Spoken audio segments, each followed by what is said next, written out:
Vegas is way too down on Utah football. You are Locked On Utes, your daily podcast on the Utah Utes. Part of the Locked On Podcast Network. Your team every day.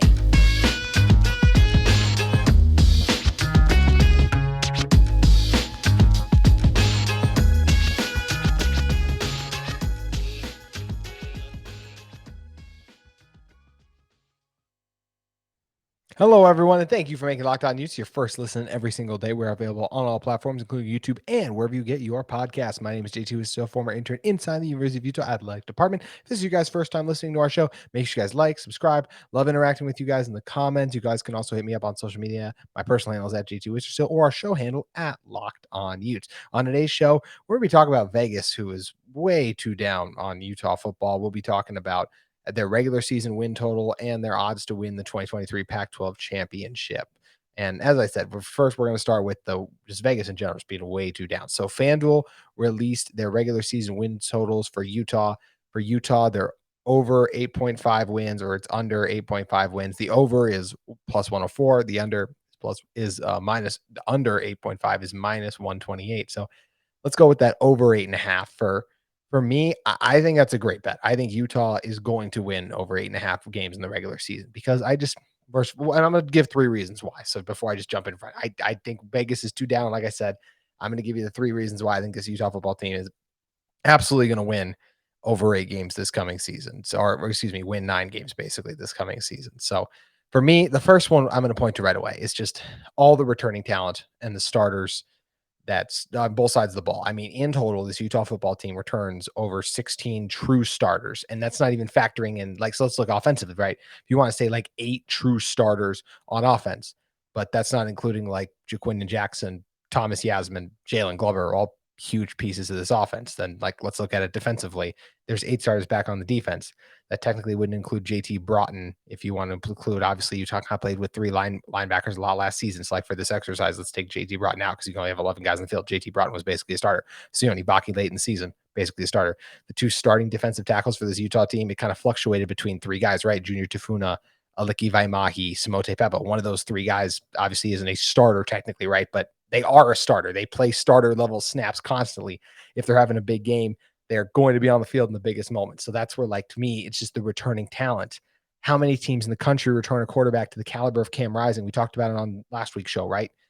Whether you think he is a top 10 guy, you can't have him lower than 15. And he's a guy who stepped up monumentally in some big games for this Utah football team. So there's not a lot of teams that have that kind of a player at quarterback. How many teams have a better backfield tandem than Mekhi Bernard and Jaquindon Jackson? I mean, when you look at what those 2 guys can do in the passing game and then just as true running backs too, it's special. And Jalen Glover and Chris Curry as your 3 and 4, that is loaded. Those guys could put up a lot of numbers on many other Pac-12 teams in total. Offensive line wise, when you talk about getting a guy like Keaton Bills back, once again, Johnny Maya with how many snaps he played last year, Michael Mokafisi got better as the year went on. I really felt like, even though he didn't have the strongest season, and then Satal Laumoa continues to be outstanding for this Utah football team. Do I feel like he's the greatest in pass protection? No. Would I take him over a lot of the other offensive tackles in the Pac-12? Absolutely. I think he's still an exceptional offensive tackle, and I think there's just the little things he just needs to improve on, and I expect him to make those improvements. So as for the receivers on the outside, Devon Bailey, your leading pass catcher, is back. Did you lose Dalton Kincaid? Yeah.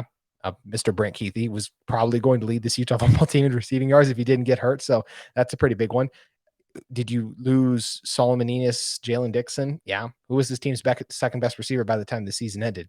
Obviously, Money Parks. He's also back. So offensively, absolutely loaded. And as I didn't even mention Thomas Yasmin too, who this Utah team is at their best when they have 2 elite and dynamic tight ends. You have that, and they're all these guys I've mentioned. These are guys who have been in this team, produced. We'll talk about some of the transfers and other players in a second, but these are all guys that have been in the system. Then let's turn it over defensively. Probably the weakness of this Utah football team overall at times last season was probably their front 7, and it got better as the season went on. Pretty much everyone from that front 7 outside of Diabate is back. When you look at that defensive line, I mentioned that 3-headed monster, Pepa, Tafuna, and Vaimahi on the interior. That is a force to be reckoned with. Guys around the edge, we know what Van Fillinger, can do. Coming off that all-freshman Pac-12 season, still flashing in some moments last year. Jonah Ellis really came on late. I'm also looking at guys. There's a couple of potential breakout guys there, but even Connor O'Toole, the way he improved over the course of the season. Then at linebacker, Corene Reed, Lander Barton, too. I talked about it numerous times on the show, right? I think Lander is in just for a monster season coming up. I think he's just going to absolutely ball out. So all those guys are back. On the outside, did you lose Clark Phillips? Yeah. Your second and third best corner are back. And Zamiah Vaughn seems like he's really in for a huge leap, kind of like how Clark led the Pac-12 in passes deflected, and then he had that huge season.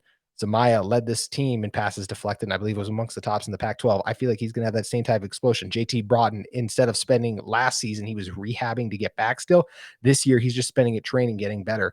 He's going to be ready to go. And we know there's some other additions there too. And then on the back end, Cole Bishop, whether it's playing in the box or providing coverage, is outstanding. So that is so much returning talent that isn't learning the system, that is just been here, they've produced, and they've played at an elite level, and you can count on them. I think that's the huge thing. And if you want to talk about the Cam's injury thing a little bit, sure. But we had Porter Larson on last week, and he was talking about how everything he's heard that he feels like Cam is going to be back and like ready to go. And once again, I just feel like if he did have to miss the Florida game, it's not the end all be all to me, because Florida's not in a great position right now. And you have this many other talented players where if Cam's maybe not ready to go in game one, I still think you can win that. This is a Utah football team that hasn't lost a true home game since 2018. Like that, I can't see it being that Florida team. It's kind of a mess right now with the whole Graham Mertz situation and all the other roster turnover and confusion they have going on. So look, could Florida come in and win? Absolutely. But because of like all this returning talent, I don't feel like they will. So that's my number one reason by far, is just all the returning talent that's back, that's stepped up and played big games against big competition. And it's great to have returning talent. It's also great to have really talented newcomers, as this team is going to have. What was one of their weaknesses last season? I mentioned the pass rush. You had a guy in Logan Fano, a former 4-star. The last time he played a full season of football, he had over 20 sacks. Was that at the high school level? Yep. Is he going to have 20 sacks this coming season? No. Is he a guy who can get after the quarterback at a high level still, as he did against some of the top offensive linemen in Utah? And before you're like, well, how good are the top offensive linemen in Utah? Spencer Fano is pretty good, right? Like these are the kind of offensive tackles and the level of tackle play we've seen in Utah. Is Fano like the best of the best? Yeah, but there are still good tackles and things like that out here. So to me, that's a really good addition for this team. You improved your pass rush overall, along with those other guys who are coming in another year. Wanted to get more athletic on the outside, right? You bring in Pittman, you bring in Emery Simmons too, so you get some more explosive players in that regard too. Also, I mean, I'm looking at guys like Leavani Demuni. I think he's an even better fit than Mahmoud Diabate was into this scheme. Just as Diabate was still trying to, we never really figured out, right? Like I still feel like he was used best when he was rushing off the edge, versus they so often tried to make him more of an off-ball linebacker. I felt like he was best on ball. Leavani Demuni is going to be best off the ball, and I think he's going to shine in that role too. You even bring in another talented tight end in Landon King. So plus you can even like talk about like Miki Suguturaga. Just you feel like you have good depth along the defensive line now. So it's like, well, we still need our blocking tight end. Let's bring over a really physical defensive lineman in Miki Suguturaga. So that's where you feel good there, in my opinion, too. Miles Battle is another guy too. When you're just talking about like transfers coming over, I mean, that's a huge get to me. A guy who's played some of the best receivers in the SEC of the past few seasons coming over, and a guy you can trust to hold his own on the outside against elite talent in the Pac-12. As for some of the other, I mentioned the transfers, like those are all the transfers coming in. How about some more of the young players, like just ready to rise up? Justin Medlock was arguably the best player we saw on the field during spring ball. So to me, that's another huge one. Chase Kennedy, I think he could have a big year too off the edge for the Utes. I think he could become a kind of a rotational guy that flashes and finishes the season with. I think it's not crazy to think he could end the year with 4 sacks, because I think you just come in and make that kind of an impact and just apply consistent pressure too. And even the quarterbacks, whether it's Brandon Rose, everything we've heard is that he's been better than Bryson Barnes. And if it is Bryson Barnes, this Utah football team's won games with Bryson Barnes. And if not, Brandon Rose is better than, so you should feel good about that. The weapon that Nate Johnson's going to be another year in this offense too. I just think it's really exciting that you have so many transfers, so many young players ready to break out too. And this isn't even talking about some of the recruits, right? Like what if Mikey Matthews is huge in his first season? What if Jonathan Hall breaks out at safety? Like just crazy things we don't expect to happen. CJ Blocker, Smith Snowden, there are tons of young defensive backs too that could also fit into this. So you have all that returning talent, which was my first reason. And then my second reason I mentioned, like everything you're adding, you're adding so many talented transfers. You have so many young players on this roster that have been biding their time, waiting for an opportunity to see the field. And then you also have your very young, like literally freshmen. And these past couple of years, we've always seen at least like once or two freshmen play a big role, right? Like I feel like you can't count out one of these guys. So there is so much talent on this roster, but there is a third reason I feel like Vegas is being way too low, and that is Kyle Whittingham. And I'm going to tell you that they're being way too low on the Kyle Whittingham effect, I should say. And I'm going to tell you why that is in a moment. But first, I want to talk to you guys about our friends at Built Bar. Looking for a delicious snack, but don't want all the sugar and calories? Then you need the best tasting protein bar ever. Built, you got to try this. If you're like me and you want to make healthier snack choices, but you don't want to compromise on taste, then I've got just the thing for you. Built Bars and Built Puffs. Built Bars are healthy and they taste amazing. Seriously, they taste so amazing you won't think they're good for you, but you got to try this. What makes Built Bars so good? Well, for starters, they are covered in 100% real dark chocolate. That's right, real chocolate. And they come in unbelievably great flavors like churro, peanut butter brownie, and cookies and cream. I'm not sure how Built does it, but these bars taste like a candy bar while maintaining amazing macros. And what's even better is they are healthy, only 130 calories and 4 grams of sugar with a whopping 17 grams of protein. And now you don't need to wait to get a box. For years, we've been talking about ordering your Built bars at Built.com, but now you can get them at your local Walmart or your local Smith's or Sam's Club. So you can still go to Built.com, or you can head to your local Smith's or Sam's Club here in Salt Lake to pick up your box of Built Bars today. So make sure you guys head over to Built.com, your local Smith's or Sam's Club, and get in on a delicious offer from Built Bar and a great deal too. Built Bars, you got to try this. Alrighty, I listed my 2 reasons, right?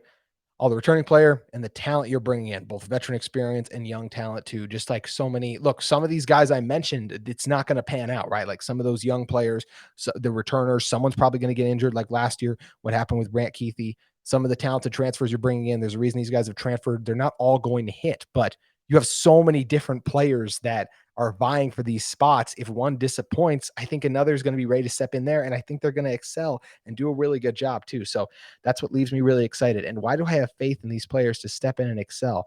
One of the reasons is Kyle Whittingham and the effect he's had. And it's just, to me, another reason I just feel like Vegas is being too low is it a really good bet to go against Kyle Whittingham? I mean, especially if we're looking at what he's done recently, right? Back-to-back Pac-12 championships, back-to-back 9-win seasons. So over what Vegas is currently projecting.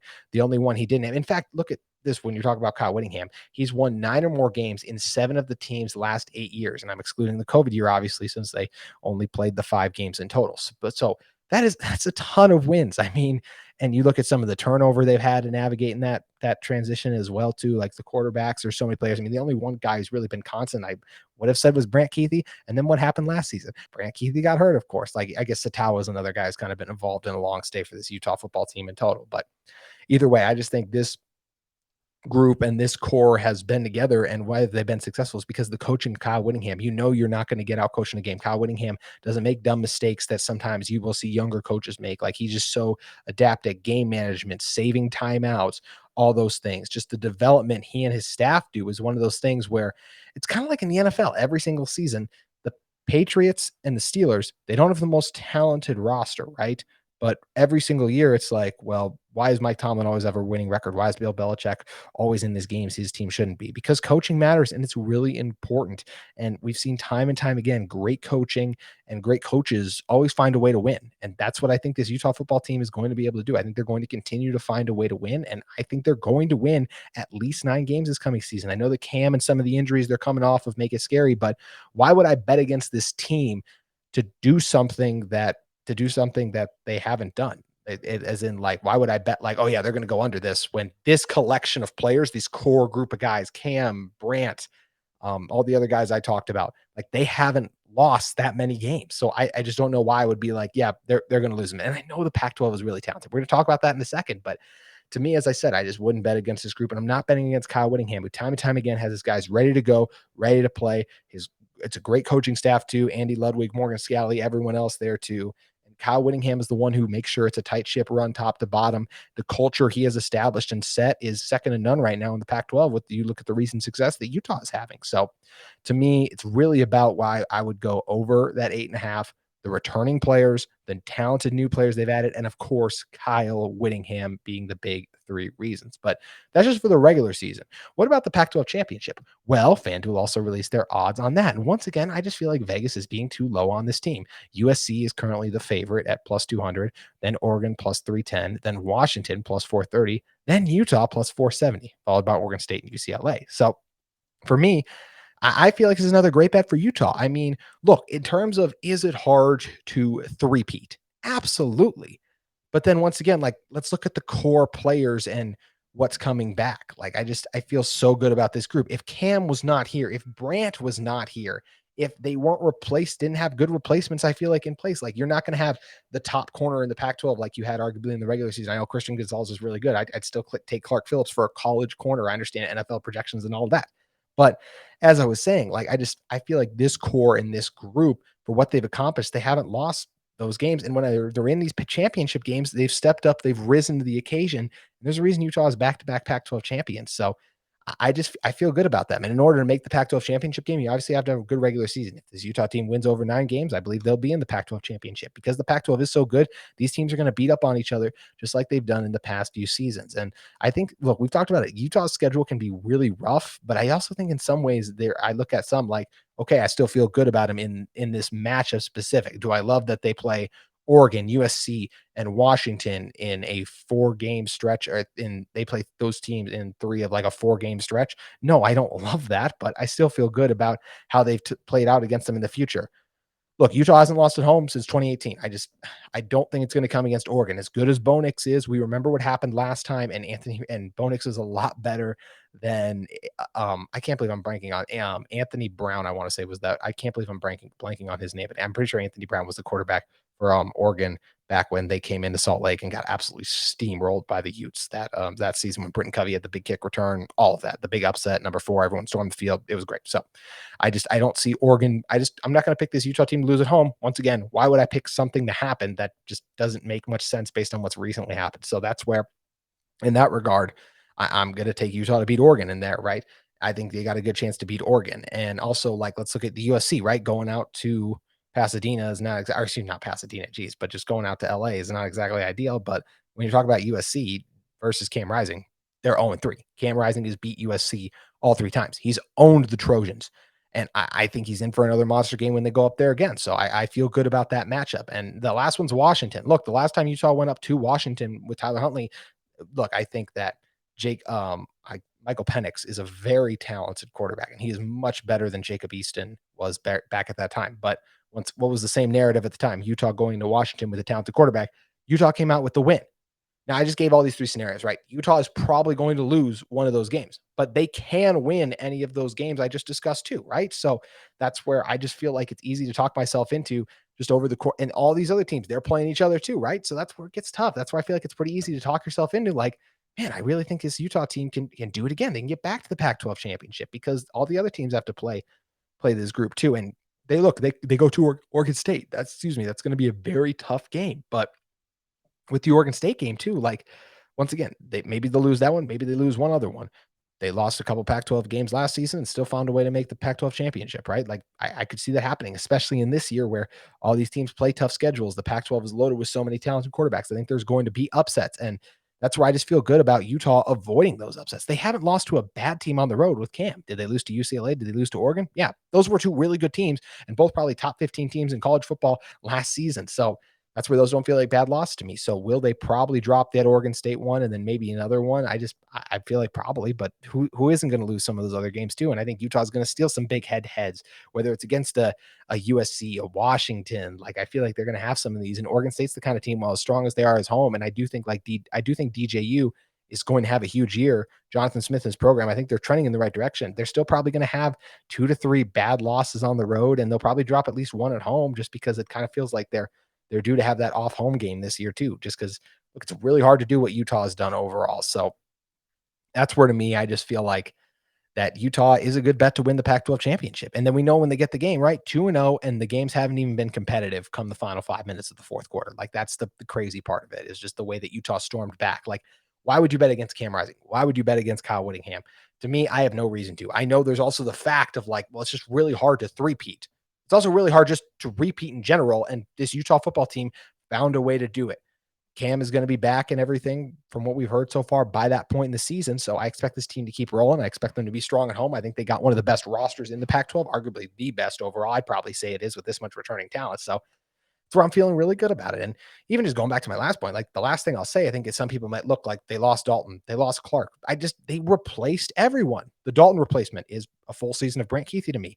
And you get your elite 2 tight end. Thomas Yasmin should be even better this year. Like we should see the Colorado and USC Thomas Yasmin we saw for the whole season. I just feel like he's at that point overall. Then you look at And even Landon King, obviously, is an extra backup guy if things like you want another guy outside of Yasmin or you have an injury. I feel good about the three of those guys there. Outside of that, like, let's look at Clark. As I mentioned, JT Broughton, Zamiah Vaughn, Miles Battle, even some talented younger players too. Like, just that group of corners, I feel very good about to not replace Clark Phillip, to still make this a formidable secondary. Leavani Damuni, I feel like he could have an even better season than Mahmoud Diabate did and be more comfortable in the role. Logan Kendall was great for this Utah football team as blocking. I want someone physical to replace him, right? Mickey Sugataraga, a former defensive tackle, the definition of physical. So I love that too. RJ Hubert, I love RJ. He struggled in some big moments at the end of the season. You know who shined some big moments at the end of the season? Sione Vaki. I think he's going to be a star for this team at the free safety spot on the back end, flying across the field, making plays. I'm super high on Vaki. I'm really excited to see what he's going to be able to do. Paul Miley is going to be easily replaced by Johnny Maea to me. It kind of felt like the Nick Ford to Paul Miley transition. I felt like that worked out very well for Utah. I think it's going to be the same thing now where Johnny Maea looked very good overall. And even as mentioned, losing Solomon Enos and Jalen Dixon, like, I feel better about Utah's receiver room right now. Like Makai Cope, another year with him. There's even rumors about more talented players who could be coming in to join this receiver room too. So that's another unit and just a group I feel really good about. The only one that I probably feel not as great, like, I feel really good about all these things. The only one I still don't feel amazing about is probably losing out on Braden Daniels, but I trust Jim Harding. Falcon Kalmatule has all the tools in the world to be successful, and I think he's definitely going to have a chance to be. So that's where it's really exciting for this Utah football team is they lost everyone they lost, they replaced, they have the championship pedigree, the experience, the coaching, the players. I just feel like they're a great bet, as I said, to win those over 8.5 games. So win 9-10 games again. And I also feel like they got a great chance to go in and win another Pac-12 championship, because if they get in the game, they have the experience. They've been in the moment. What do we call Allegiant Stadium? It's Salt Lake Vegas, basically, right? Like that's art. The Rice Eccles in Vegas, whatever the statement is that everyone loves to say. But either way, like, I feel like the position this Utah football program is in, I like to trust players, coaches, and teams that have shown they're built for the moment. That is exactly what Utah football has shown over the past few years. So I feel safe betting over on them winning the amount of games and on them repeating as Pac-12 champions after they make the championship game. So it's going to be interesting to me to see who they end up playing. So it's going to be fun to check all of that out. And as I mentioned, we appreciate you guys listening to Locked On Utes as always. Before we get out of here, I do just want to mention, I wanted to shout out Josh Newman. He tweeted out that his time at the Tribune had come to an end. I always greatly appreciated Josh for not just coming on the show, but even when I was a student intern, just always showing me kindness, answering questions I had about the business.